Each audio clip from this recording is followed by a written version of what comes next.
Welcome to those who are just joining us. Thank you for being here for our National Girls Collaborative Project webinar, Supporting Early Childhood STEAM Experiences Through Play. We are very excited to have our speakers with us today and to be providing this fabulous content to you all. Please introduce yourselves in the chat. Let us know where you're coming from. Um, and let us know one of your earliest memories of play. Okay, so we have an early memory of playing with Barbies. That's definitely one of mine as well. The sandbox, a babysitter's house, that's great. Sandcastles, building sandcastles, great. Playing in the creek, mud puddles. Ooh, playing with rice kernels on the kitchen floor. That's great. Playing school with my dolls.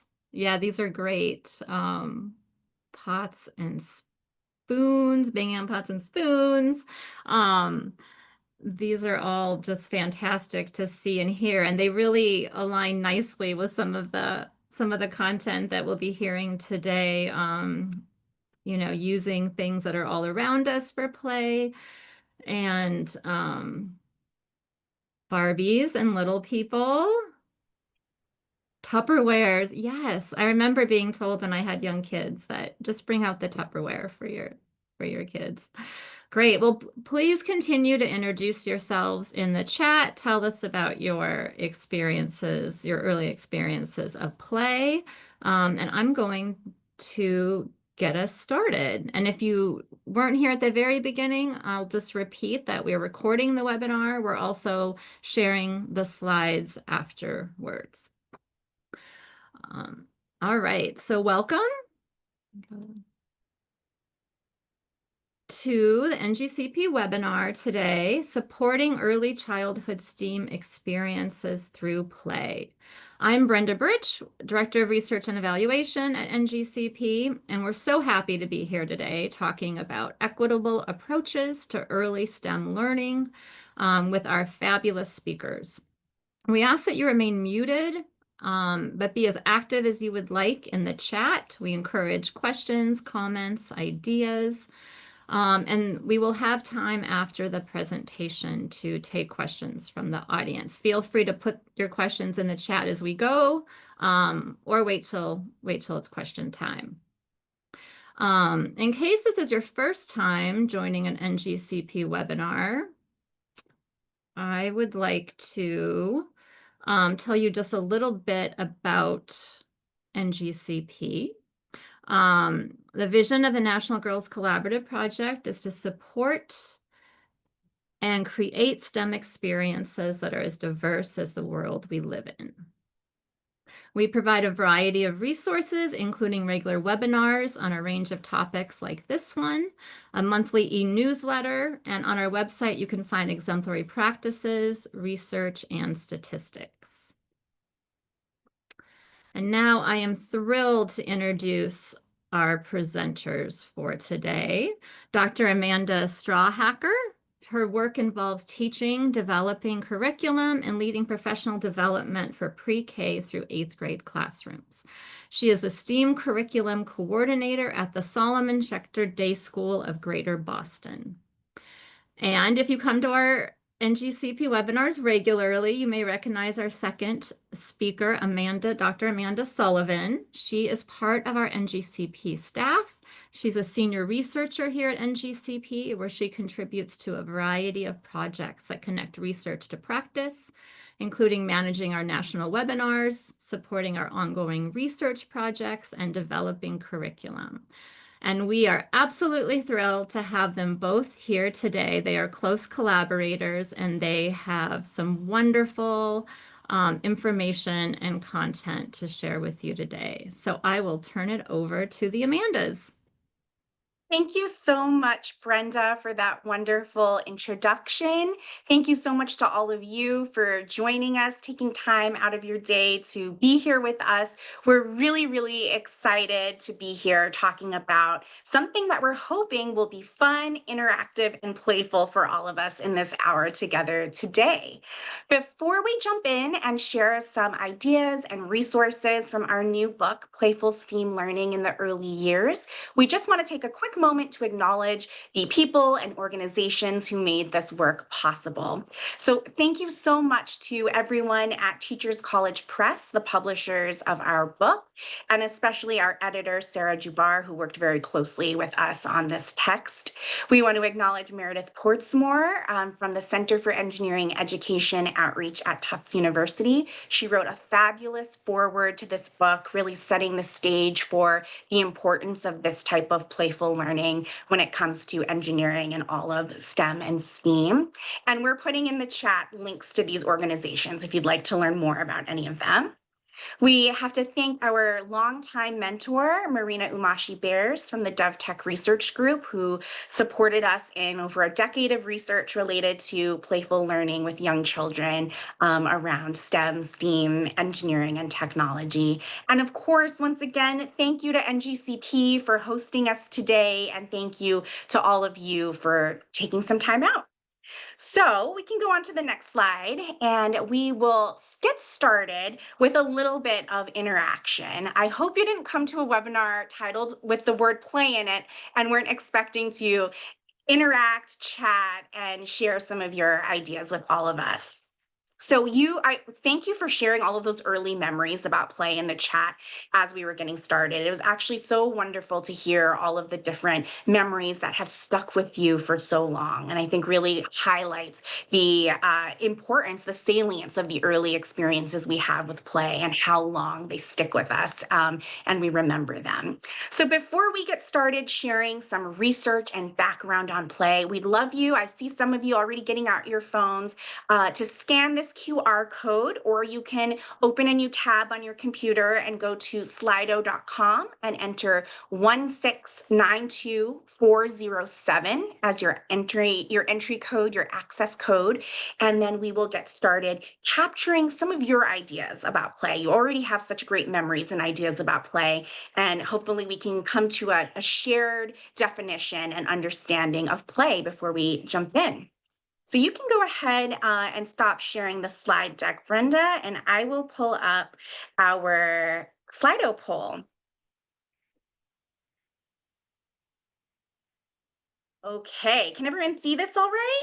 We're seeing all the words you're putting in. So the first word or words that come to mind when you think of play. Your answers are all anonymous, I should say, but everyone's seeing them pop on screen here. We just don't know who's typing them. And as people say the same words, they're getting bigger and bigger. So we can see a lot of you define play. The first thing you think of is that it's fun. Yes, exactly. Play is only play if it's actually fun to the person engaging in it. Joy, creative, engaging, freedom. Yes, we're going to talk a lot about child led play, free play, that type of play. And I love that someone's highlighted, several someones have highlighted learning because we're going to be talking not just about play today, but playful learning and how we can learn STEM and STEAM concepts and mindsets through play. I'm seeing creativity, curiosity, silly, laughter, multisensory, adventure. Oh, these are fabulous words. And these are many of the words that researchers would use to describe play. And I think the tricky thing about play is we can define it, we can use these words to describe it, but it's one of those things where you know it when you're engaging in it. And you know it when you're having fun, when you're feeling all of these things that you're seeing on screen here. I noticed someone put messy in there. We are going to talk about messy play and the sensory play today. So very excited about that. Okay, I'm going to go on to just one more question. It seems like we have a lot of ideas about play being fun and engaging and that there's learning involved, but there are also challenges. We know that that's true, that there are a lot of challenges when it comes to implementing play-based learning or taking a playful approach to teaching. I know we're all probably in different types of contexts, whether you're an informal educator, a formal school day teacher, a parent, or a caregiver. There might be different reasons or different challenges or barriers that you each encounter.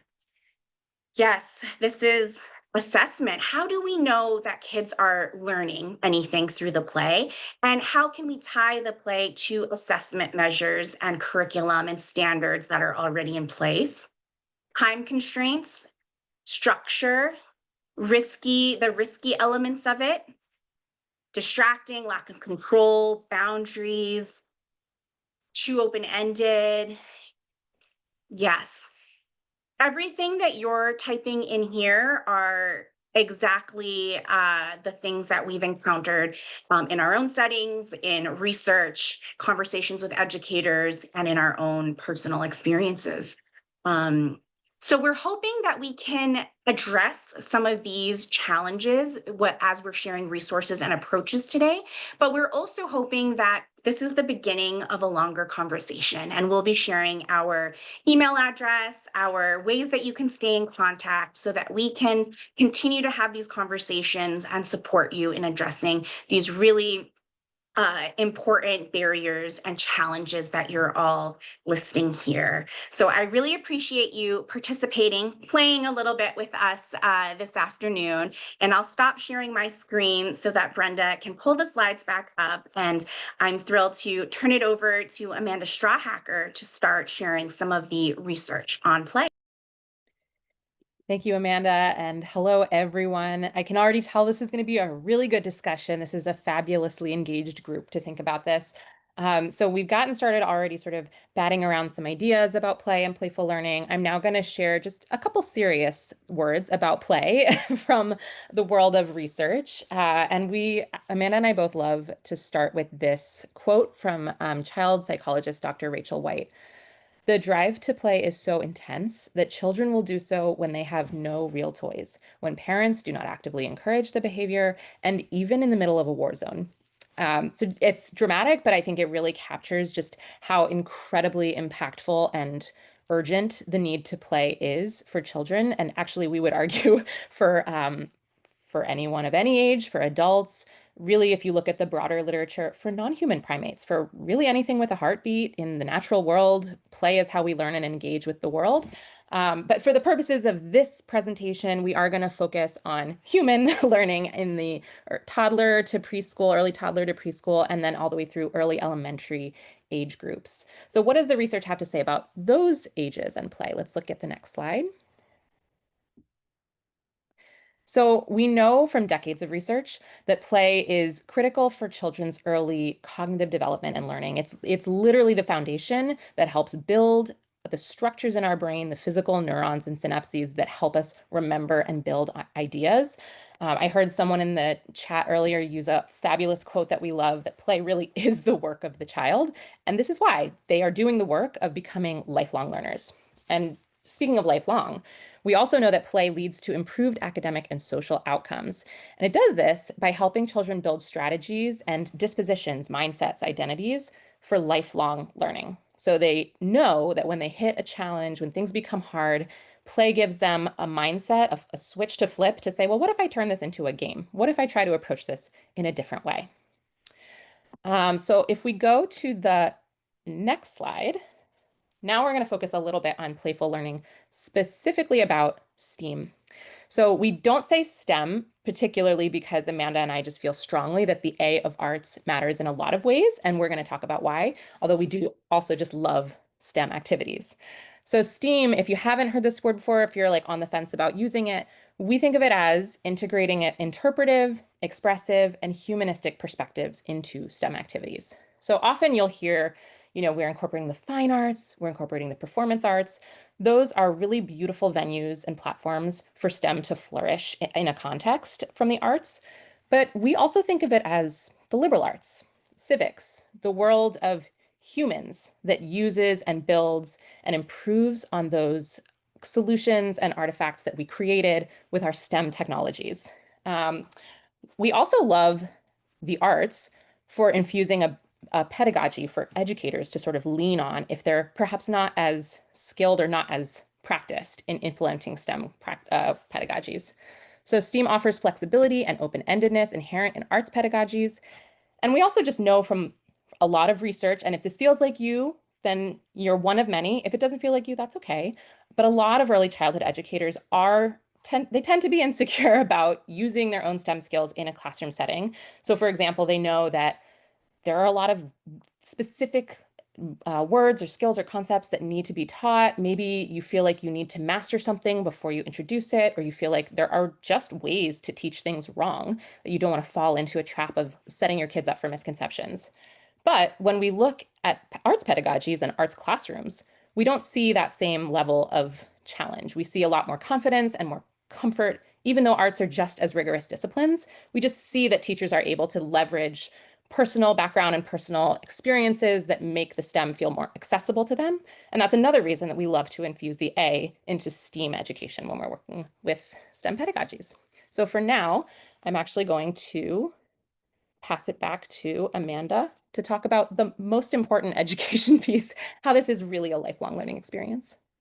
Yes, I wanted to wrap up with the most serious slide in the research. You can click ahead, Brenda.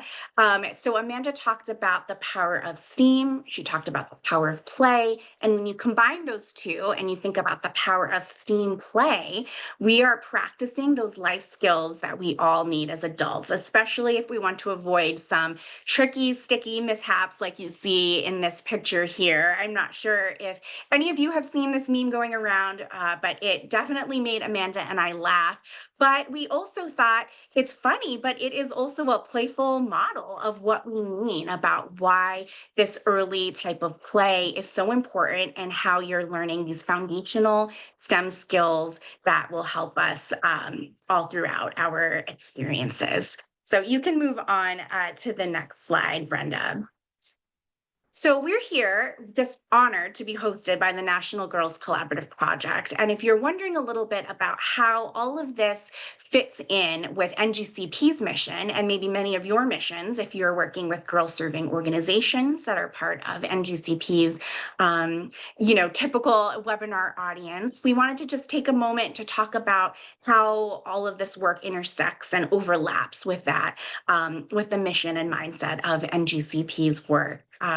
While everything that we're going to be sharing today in terms of activities, resources, picture books are useful and engaging and wonderful to implement with all young children in the age range we mentioned, preschool, toddler through early elementary school. These resources and approaches are especially important to be getting in front of young girls and other children and youth who have been historically marginalized in STEM. So what we know from research is that stereotypes about girls' interests in STEM fields like computer science and engineering are formed really early. They're formed as early as age 6, so around kindergarten, and are evident across multiple ages from childhood through adolescence. And then at the same time, we know that there's a gap in the type of STEM play that young girls are encouraged and fostered to do in their early years. We've seen in research from just the last few years that parents and caregivers still more frequently, whether knowingly or unknowingly, most likely most of the time unknowingly, are encouraging sons to do more STEM activities, including using STEM themed toys, STEM themed games, tinkering with STEM themed materials than their daughters. So what we see here is a gap that needs addressing if we want to hope for an equitable future where everyone has equitable opportunities to engage with STEM and STEAM, that these early years are very important. And I'll pop a couple of NGCP resources in the chat where you can dig in and learn more about this. But really what it boils down to is that these early years are important, and encouraging girls positive early exposure to STEAM is a wonderful, important way to counter stereotypes about these fields, to bridge that play gap around exposure to STEM themed toys and materials, and build girls' confidence, curiosity, and interest that lays the foundation for later learning and achievement. So you can go on to the next slide where I will turn it back to Amanda Strawhacker to lead you in some observations of children's play. Okay, so it's about to get fun, even more fun. We've already talked a little bit about what other researchers have said about play, and now we're going to ask you guys to put on your researcher observation hat. We're going to look at some images of what we think are pretty typical examples or maybe familiar examples of children engaging in play that you might recognize or might look similar to you from your own setting. And as you look at each image, I would love for you to also respond in the chat to two specific questions. I'll try to repeat them as we go. So first of all, what STEAM related question might this child or the children in the picture be exploring or asking through their play? And if you're not sure if it's STEAM related, just whatever occurs to you. And then the other side of that coin is what could the adults, the educators, the caregivers be doing to encourage further play-based exploration of what they might be curious about after this picture was taken? So let's get started with the first picture of our observations. Okay, I'm not going to describe it for you. I'm going to let you just sort of take a look yourself. In a moment, I'll narrate what I think I'm seeing, but I don't want to seed the room. So as a reminder, what questions might these children be asking through their play? And how might the adults who work with these children further that exploration after this moment? Okay, so I'm seeing some great questions come in already. People are noticing chain reactions and systems, a pretty advanced concept, actually. How long can this stretch? How far can I pull this? How can I move this with my body? How fast can I run? Oh, I like the question, do the colors change as I pull this? Yeah, so these are children who are playing with oversized slinkies and hula hoops, pretty straightforward tools you might see at museums and libraries. And already the diversity, if you just skim through the chat, I see people mentioning waves, they're mentioning movement, they're mentioning things about themselves and their own body, and things about what they can observe, the cause and effect of this tool that's sort of a tool to play with as they're running around and watching things bounce. So I wonder if people now have thoughts about what you would do if you had these children in your setting.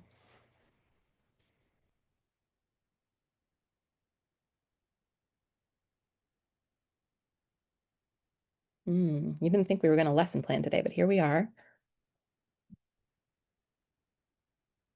Okay, so people are having some good ideas here. Can you move this in a different way?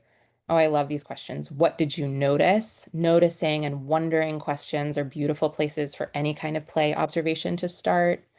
How does that feel? So that taps into that, how is my body engaging in this experience sort of question. You could join in the play yourself. You could pull the other side. What happens if two people go in opposite directions? What happens if you shake it? Yeah, so can you just tweak the play? How could you change what we're already doing in a way that still feels fun to the child, but doesn't feel like such a stretch from the initial start point of play? Yeah, you guys are really great at this. Okay, we're gonna move on to the next slide now. Okay, so slightly different. This one is a child alone. And I wonder what we notice about what this child might be asking.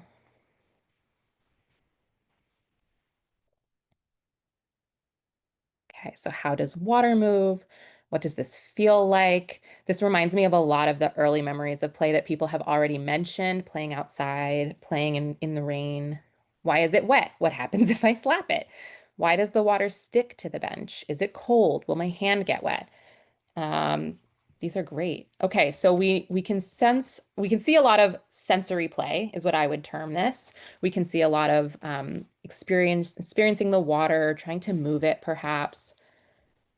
And now I see people mentioning adding other materials. So if you were trying to support this kind of questioning in this child, you might offer bubbles, you might offer paint.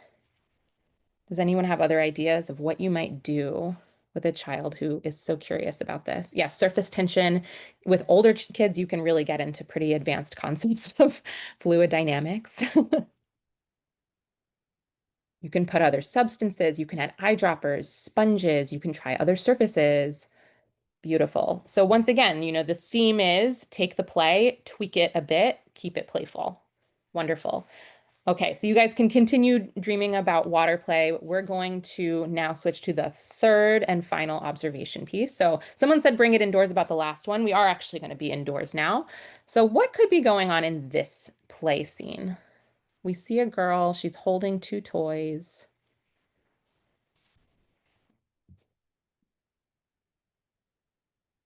Just giving you space to think about what question, what STEAM-related question could she be asking? And what would we do to further that question? All right, so can the robot carry the doll? How does the robot move? The dialogue between the doll and robot, what voices will they use to talk to each other? I love the dramatic play. Can my doll make the robot move? Can the doll give the robot instructions? Oh, I love that one from Jason. Why does one move by itself? You know, we all sort of know the word robot. We've kind of just assumed that one, and I wonder if she knows that word too. How do the robots move? Lining up to go somewhere, who's leading who. Beautiful. So what we love about this one is there's robot and technology play, screen free. Well, all of the robots we'll talk about today are screen free just for that early age range. But we're also talking about doll play, a very, very traditional form of play that we see in kids. Oh, and even still some sensory, soft versus hard that people are noticing. And I love that people are extending the doll play perhaps with questions of what can these dolls do, which of course is a question that the child could ask in their own imagination. And with a robot, we can actually also play with those buttons and see what happens when we extend that play. So I'll leave just a second for any final thoughts on what we would do if we wanted to extend that play before we dive into a little bit more of our own research, Amanda's and my research on what we do with this kind of play observation. How do the doll and robot talk to each other? How can you make the doll stay on the robot? Yeah, make it an engineering chat task. I love that. Okay, so for now, I'm going to say let's move to the next slide. And on this slide, I'm going to start to introduce the Playful STEAM Learning Framework. So now we're getting into content that Amanda and I actually wrote about in our book, Playful STEAM Learning in the Early Years. So if you like that kind of exercise, if you like what I'm about to share, you are really going to like when we dive into it very deeply in our book. But the framework has sort of two components, and I'll do them in two different slides. The first component is what kind of play happens when students and children are building these STEAM ideas, STEAM questions. And this is not a comprehensive list of all the play that you might see, but this is the type of play that in our own research and in the research we surveyed, you typically see children engaging with when they're sort of on the brink of a STEAM discovery or in the midst of a STEAM investigation. So the three most common types of play are curiosity-based play. That's play when, we could classify all of those last examples as curiosity-based play, but it's most obviously when students and children clearly have a question that they're trying to answer through their play. This is often tied in literature with intellectual curiosity, those why questions. And that's actually the hallmark of curiosity-based play. They're trying to figure something out, not just is it time to have a snack, but why does this work? And can I break it? And can I redo it and do it differently? There's also authentic play. So this one, all play is to some degree authentic, but this play really emphasizes learning that's personally and culturally meaningful to the child leading the play. So it might be that they have a favorite play game that they just keep returning to, play that really reminds them of themselves or something about their home life, or just any play that sort of sparks their curiosity so dramatically that often it sort of just happens without you meaning to. So just as an example, the second observation was actually I was walking across a park in the rain with my daughter, that was her, and she just decided now was the moment to stop and engage in some water play. And I consider that a nice moment of authentic play because I wasn't even necessarily taking her out in the rain to play, but she was just so engrossed that she really just needed to explore in that moment. It was very authentically driving to her. And then there's also child-led play, which is similar to the other two, especially authentic play. But this one, it empowers children to take the lead in their own playful learning experiences. And the way you can recognize this play, the most often it's because they are starting to play with a tool or a toy that perhaps is not in the way that it was designed to be used. So child-led play could look like using your pens and pencils to build a tower instead of coloring. So any of those ways where you're sort of like, well, they're kind of breaking the rules, but they're happy. Those are usually great examples of child-led play. They're trying to explore the world around them and just get a sense of what is going on? What the heck is, like, how does this work? And how can I put my stamp on it? So on the next slide, thanks, Brenda, we're going to talk now about the other side of playful learning, what the facilitator can do. So we just talked about what often happens with children and the kinds of play that they will sort of spontaneously bring to the party. And all of that play, you as an educator can see as an opportunity, an invitation to step in and support the play further using these 4 pillars. And of course, we made it an acronym using the word play, so you would never forget when you see play, you can PLAY. And Amanda is actually going to go into more detail on each of these. So I'll just quickly breeze through them. We have P, persevering through hard fun. L, listening to children's ideas, being really responsive to what they're bringing to the table and what their questions are. A, actively supporting inclusion, broadening the playing field, lowering the boundaries for who is invited into the play. And then Y, saying yes to play, but specifically saying yes to open-ended and sensory play. As young children especially are so embodied in their learning, if you're not using your body and you're not using your hands, there are real learning opportunities you will miss. So it was so important that we actually felt it was important enough to be a pillar of the PSLF framework. And now I'm going to hand it over to Amanda, who will give you some concrete ideas of what PLAY looks like in practice. Thank you. So we'll walk through each piece, PLAY, starting with the first one, P, persevering through hard fun. If you've heard that phrase hard fun before and you have a good example of it, feel free to put it in the chat. I think we hear this a lot when we talk about STEM learning and STEM play. One of the best examples I've heard that I'll share has to do with music, and I think it exactly captures what hard fun is. And a musical example is appropriate on our topic of STEAM and the arts. So in this example, easy fun is playing a song on Spotify or on the radio. Hard fun is learning to play that same song on the piano. The output is the exact same. It's hearing that song being played, but one is a lengthier process, has potentially more frustrations, maybe tears, moments of wanting to give up along the way. And arguably one has more of a payoff of pride, of, aha, I did it, of something clicking, and it being fun and rewarding. And so when we're talking about supporting children through persevering through hard fun, we're talking about this. We're talking about supporting children through frustration so that they can make a discovery about something that they're curious about. And I know this is incredibly hard, whether you're a teacher, a parent, or a caregiver. This is challenging because young children have different tolerances for perseverance, for challenge, for making mistakes. And it can be really hard to support them through this when they want to just completely switch to something else, throw an idea out the window and do something that's a little bit easier that they can perfect more easily. But then you risk losing a little bit of the learning that you would have gotten by going through that process. So some of the ways that we can approach this as adults is simply the culture that we are fostering in the classroom, at home, or in whatever your learning setting is. Creating a culture that values mistakes, that values the process over the final product, that all those frustrations, all those things that didn't work along the way are just as important and worth sharing, worth sending pictures home to the parents and caregivers as much as that final piece that we showcase and we ooh and ah over.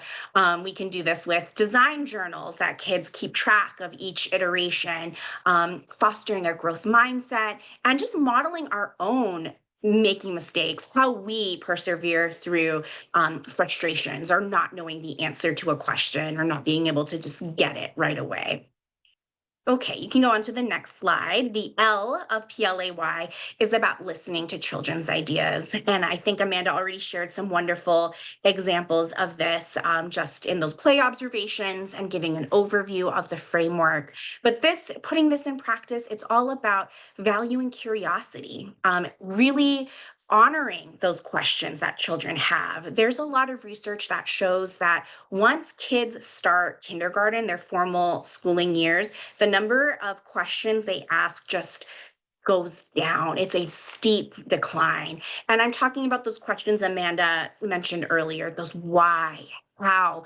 The questions that are about learning that we want kids to be doing in elementary school, it's kind of extinguished once they start their formal school journey. And there's a lot of reasons for that.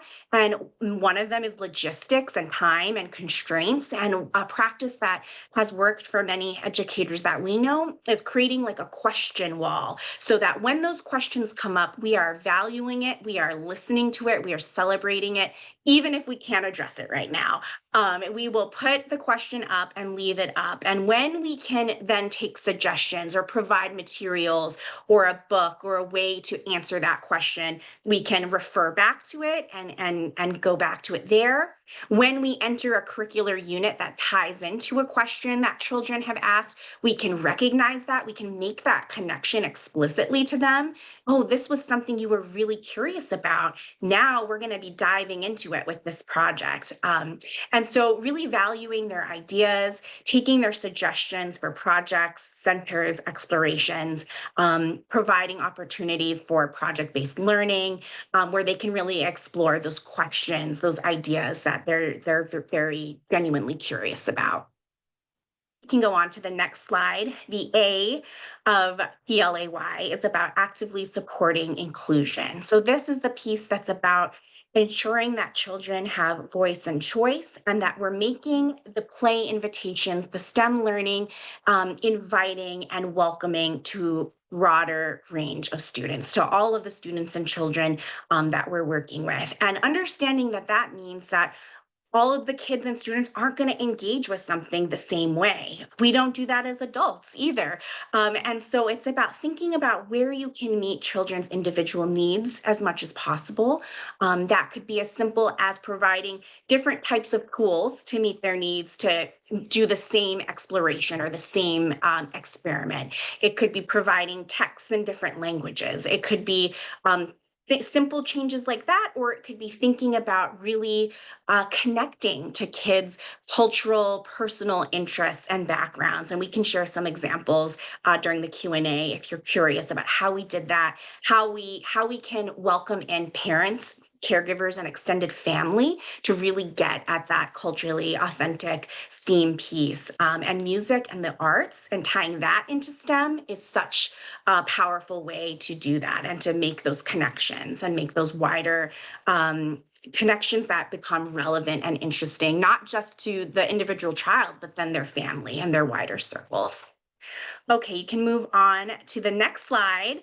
Whoever said messy in the Slido poll at the beginning of the webinar, whoever was saying sensory, a lot of you were actually saying sensory play, you tapped right into this last piece of our framework that we really felt was, we actually started by having this just saying yes to play, but we felt it was, as Amanda said, important to tap into this sensory learning, sensory play, that if any of you are preschool educators, daycare, working with very young toddler children, you are all doing this so well. And just like the questions kind of drop off when kids start kindergarten, so does a lot of this type of playful learning because of all the logistics constraints and other real world truths of what it is to go to school starting in kindergarten.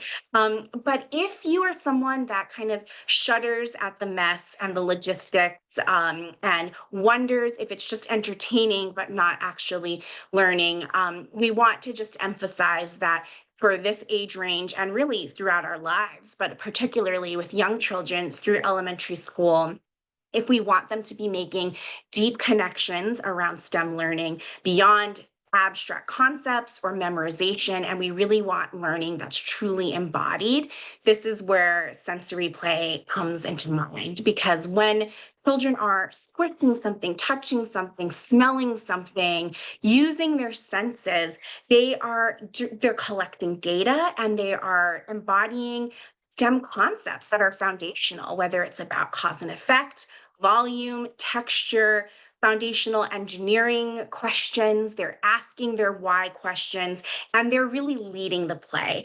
And so this is a type of play where we're often providing materials, and there maybe isn't a specific learning goal from the start. the kids are going to craft that learning goal because they're going to have questions that you can build on and expand on. So we do encourage you, if you're in a setting where you can, to say yes to the mess, embrace the mess, the freedom of exploration, and embodied learning that happens through sensory play. And yes, I see some people in the chat. We can, if you have questions or ideas that you want to share, keep putting them in the chat and we'll get to that in just a few minutes. But it does bring to mind Reggio Emilia approaches and Montessori approaches and all of that hands-on curiosity-based play. Brenda, you can go to the next slide. If you're still like, I just don't know about this, maybe try this very easy slime recipe. And I will promise you that this is my daughter, and this one is not that messy. So this one is, there's different types of slime. There's lots of different variations. And this one is not as like watery or messy as other recipes. So this is a great place to start. If you do this, feel free to tag us on @Playful STEAM on Instagram. We'd love to see your slime play with your kiddos. But slime is actually an example that we refer to multiple times in our book because it's something that can be relevant for the different developmental spans that we talk about, where a young toddler might be just exploring cause and effect, color mixing, observations, and older children might be thinking about what is a solid or a liquid? Is this behaving like a solid or a liquid? How can I tweak the recipe to behave more like one or the other? Even older kids might be thinking about what a non-Newtonian fluid is and observing whether slime is a non-Newtonian fluid, and concocting their own recipes to kind of to change things and see what they can create. So this is a fun place to start. And now I would think I will turn it over back to Amanda Strawhacker on the next slide to talk about where this type of learning can happen, and we'll share some resources for all of you. Thanks, Amanda. So if you remember all the way back to that first quote we started with, where, play happens even in war zones, you might not be surprised to know that we really believe STEAM play can happen anywhere. It doesn't necessarily matter where you are as long as you have the kid who's ready to learn. But just to really drive the point home, these are 3 examples of play happening all the way from a school garden to backyard during a blizzard to even the waiting area of a children's hospital. Any of these settings, as long as you bring the right mindset, and not even that many, maybe even one interesting question or tool to play with, can really become the center of some really exciting STEAM play. So on the next slide, we're going to get started. And here, Brenda, we're just going to kind of go through these quickly. I'm not going to hover on all of them for a long time because, once again, you can look at the recording and slow down and read at your own leisure. But I will just call out 1 or 2 on each of these 2 slides. So low-cost materials, we really believe that learning should be free. And there are so many great free resources out there, primarily starting with just going outside. I've never seen a debate about shared materials or not having enough sticks. When you're in a park, you can just go find another stick. It's fabulous if you have a group of kids and you just don't want to manage the materials in a way that you might have to do indoors. But we have ideas if you do want to work indoors and you're not an outdoorsy educator anyway. And if you are indoors, one of our favorite tools that's not often listed in, Makey or STEMmy activities is food dye. You can get some really, really diverse ranges of food dye. Often they are taste safe and non-toxic for kids. And who doesn't love a little color in whatever they're doing? So you can make literally anything colorful, and all of a sudden you've got so much buy-in from the kids. And you can also do explorations. The kids always come up with much better color mixes than I would have thought of on my own. So just 2 simple ideas. And, there are also ideas here for screen-free robots under $50 and some of our favorite building tools. And on the next slide, you might be thinking about your kids who are a bit older, who are ready for perhaps more collaborative or competitive play, who want some rule-based play. So by the time they get to that early elementary age, board games are actually a great screen-free, low-cost way to introduce a range of STEM topics, as well as, really driving home those SEL skills. How do we collaborate when we're asking these questions? What do we need to do to figure things out together? And just as an example, we love the game Robot Turtles. So once again, this is not only screen-free, this is actually technology-free. But if you are working with kids and you want to introduce sort of an engineering, coding, computer science concept, Robot Turtles spells out for kids what a code actually is in a collaborative way. And all it really is a simple series of instructions that we tell a machine so that it does what we want it to do. And all of the board games sort of build on foundational ideas like that from a really playful space. And in the next slide, I'm going to hand it back to Amanda Sullivan to talk about storybooks. So, picture books are another great, easy way to get started with talking about these high tech, big concepts with young children. And bonus, they're also a wonderful way to counter some of those stereotypes we mentioned earlier that kids are forming about what STEM careers look like, what STEM people look like, and how they act and talk and behave. And so, we curated a few girl powered books to get our NGCP friends and audience started. And NGCP has a lot of amazing picture book resources that I'll pop in the chat as well. But you might still be wondering, how does a book go from just reading a story to STEM play and STEM learning like we've described? So if you go on to the next slide, Brenda, we're going to share with you just a few of our favorite pairings, book plus material, and potential output of what kids play would end up creating. And if you have any questions, we can go deeper into them during the Q&A. But actually, this one is probably my favorite activity because it's one of the first ones Amanda and I taught over a decade ago when we first started launching our play-based Saturday STEAM series for young children. It's a take on fairy tale engineering that I think many of you are familiar with, starting with a story like The Three Little Pigs. And there's lots of different cultural variations of The Three Little Pigs, and maybe pairing it with an engineering. Why not a girl protagonist featured a book that gets into the engineering and architecture piece a bit? My 5-year-old daughter's favorite version is Penny, the engineering tale of the fourth little pig. She's the wiser sister of the three little pigs that can bring some engineering concepts to all of them. And then we kids can play with materials that they think of as toys, things like Legos, sticks, straws, and found materials, natural materials to build houses that can withstand the breath of the big bad wolf, in this case represented by a fan. And if you want to really lean into the hard fun, we suggest a fan with multiple levels of strength, because it might be easy fun to just build a sturdy house that gets through that easy, light breeze. But if you really want to go through that huff and puff of the big bad wolf, you need a big fan, and there probably will be a lot of iteration happening there.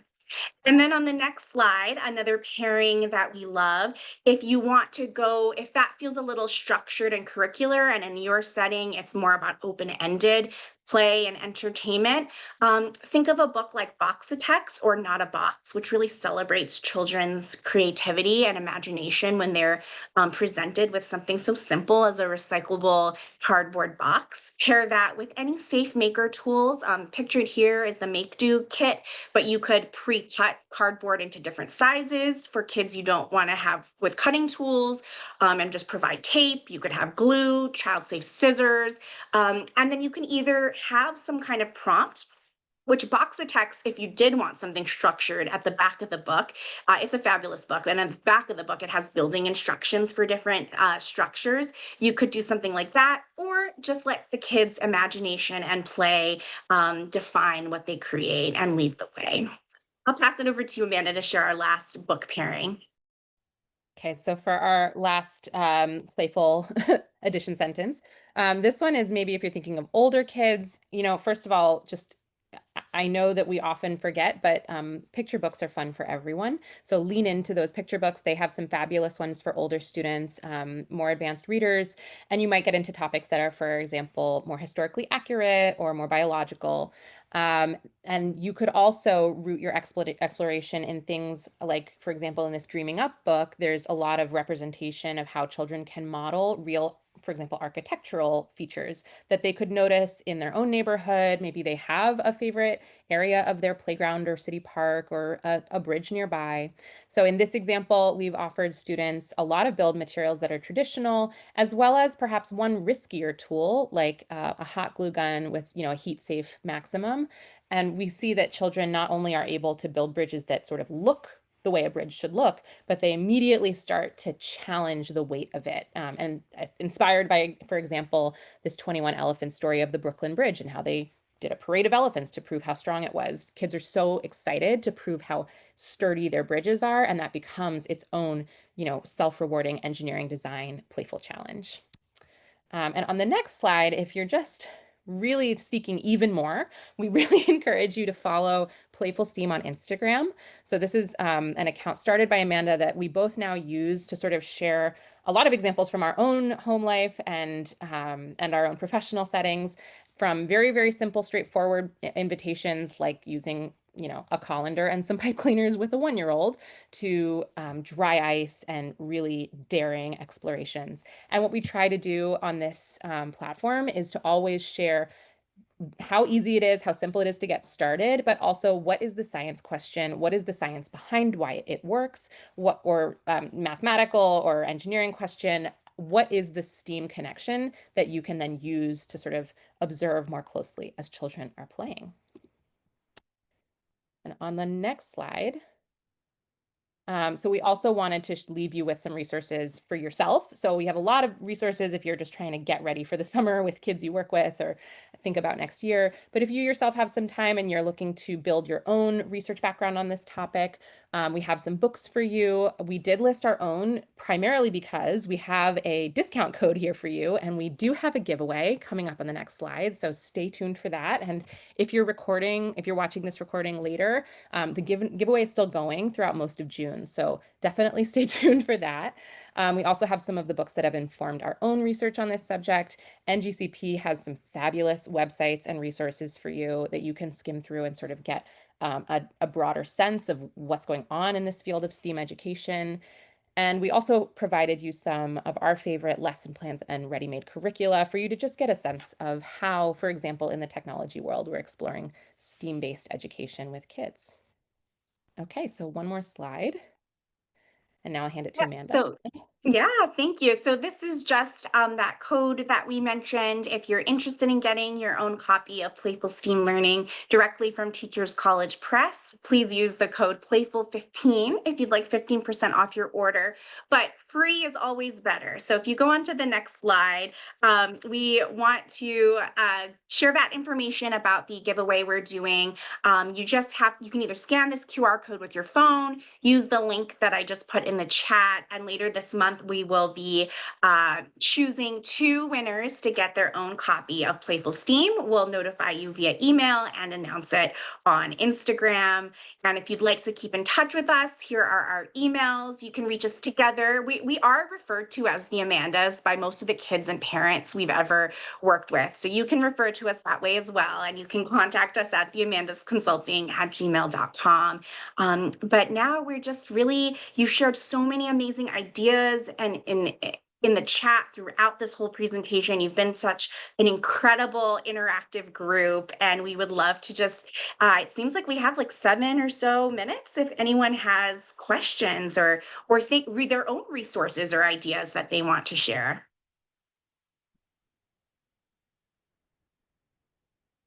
So feel free to put in the chat, or you can raise your hand if you want to unmute and share any ideas.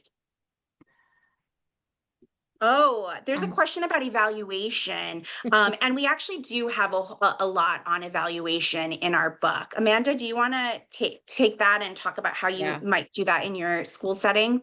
Absolutely. So once again, I work with pre-K through 8th grade. So evaluation obviously looks very different in different age ranges, but especially with the young kids through elementary, you're really looking to, I think the first question you have to ask yourself is, what do I hope kids are taking away from this lesson? So that can mean, I'm going to introduce water and they really have to understand volume. But more typically, it means I want to see what questions they come away with and whether they can actually formulate that question into a testable question. So evaluation often in the younger grades, someone mentioned Reggio Emilia, it looks a lot like documentation. It looks like taking pictures. It looks like noticing the comments and the questions that children are voicing. You might have one or two specific questions that every time you start a new exploration or play-based unit, you always refer back to. So of course we love noticing and wondering, what do you notice? And then once they start to sort of build that noticing and wondering, you might have children pair together and prompt them with some sentence starters that sort of invite disagreement in a respectful way, or using what they notice to build an idea. And the evaluation as they get older might start to look like writing reflection sentences about what they've done, if they're practicing writing, if you're trying to get them to think through, if it's a science-based activity, then you want to see that they can actually, even if they don't follow the plan that they made for their engineering design, or they don't follow the scientific experimentation that they set out to do, which is like a fifth grade concept, so it's challenging. You do want to see that they're learning from the evidence they've collected to continue to inform their idea. So that might be a rubric that looks like they could remember what it was they were asking, even if their idea changed. The rubric might say something about how they used the materials. Did they help others? Did their questions stay on topic? And if they changed, we're not evaluating that they're sticking to the plan. We're evaluating how their learning has grown. So you might also be looking for questions around what did they feel salient and important to keep. Kids love to throw their own work away. So what do they want to hang on to, and how does that tell you what questions they have going forward? But once again, we have actually some even deeper assessment discussion going on in the book. And I think it all comes down to thinking about the standards you're beholden to if you're in a learning setting, thinking about what you hope the children are taking away from it, and being really clear with yourself about what is meaningful to impart to the broader community about what they've been doing. Thanks for that question. We're getting lots of questions, also lots of suggestions for other messy Great. sensory play in the chat. And you'll all get a copy of the chat transcript with the slides and everything else as well. I'll try to sneak in one last answer to a question, Brenda, if that's okay. And if we don't get to your question, please email us. Please reach out to us on Instagram or reach out to NGCP, and we can, make the connection so that we can continue these conversations. But Jason had a question on how to support children with making and testing hypotheses, and particularly getting them to articulate what they think is happening and test their idea. And that's tricky. Anything around articulation and getting kids to express it rather than just think it is very tricky. And I think one approach that has worked is instead of making it about speaking, it's drawing, documenting it. Drawing a guess of what they think will happen, putting that in a design journal, and then comparing, did what happened match with this picture or this idea that I had, or did it not match? Was my hypothesis wrong? And how can I test and see what's happening? So anytime with young kids that you can add a visual component, I think that can be really helpful. Any last one tip you want to add in there, Amanda, before we turn it Um, back to Brenda to wrap up the Sure. I webinar? think with older kids, I also really like using the strategy of wrong answers only. So if you're like all exploring a phenomenon together and everyone just feels a little stuck, or with younger kids, they have like crazy wrong answers, like it's from the moon. But by the time they're in like first, second, third grade, they really might have a theory, but they're just not confident to express it. So you could say like, well, why do you think it's not one of these three ideas? And then as they're talking, you can sort of reflect back the language they are using themselves, which I think is another great strategy to remind them that they do have scientific thoughts. I know we only have 30 seconds, but I think it's really important to lift up the question I saw about disabilities. Someone asked a really good question about how we're talking about inclusion. What does this mean for children with disabilities? And I would say that we are neither of us specialists in individual education plans or disability education, but my advice to anyone who is working in that population is to listen not just to their ideas, but also to how that child's play looks. And that might mean partnering with their specialists or partnering with people who are in their circle of care. But I do think it's really, really important when you have kids who are neurodivergent or have different backgrounds to understand what play actually looks like to them, because you might not be able to rely on your arsenal of anecdotal evidence of what play looks like to you. So once you recognize their play, you can engage in the framework and just have all the same experience, but with more data to inform your choices. So I'll hand it now back to Brenda. Well, thank you both so much. Amanda Sullivan, Amanda Strawhacker, or the Amandas, as we can refer to you. Just such a fun webinar, but also just such helpful information. And I think, as you said from the beginning, whether you're an educator and whatever space you're in, parent, caregiver, this information is so helpful. Somebody put in the chat that it helped them get into the right mindset as they're thinking about, tackling some work in this area. So we just thank you so much for all of the great resources, the tips, helping us get into that playful spirit. And thank you to everyone for joining us today. We really appreciate your comments, playing along with all of the interactive elements and just being engaged. I think Amanda put in the chat, if you have a minute, to please fill out our post-webinar survey. And with that, just a final thank you to everyone and enjoy the rest of your day.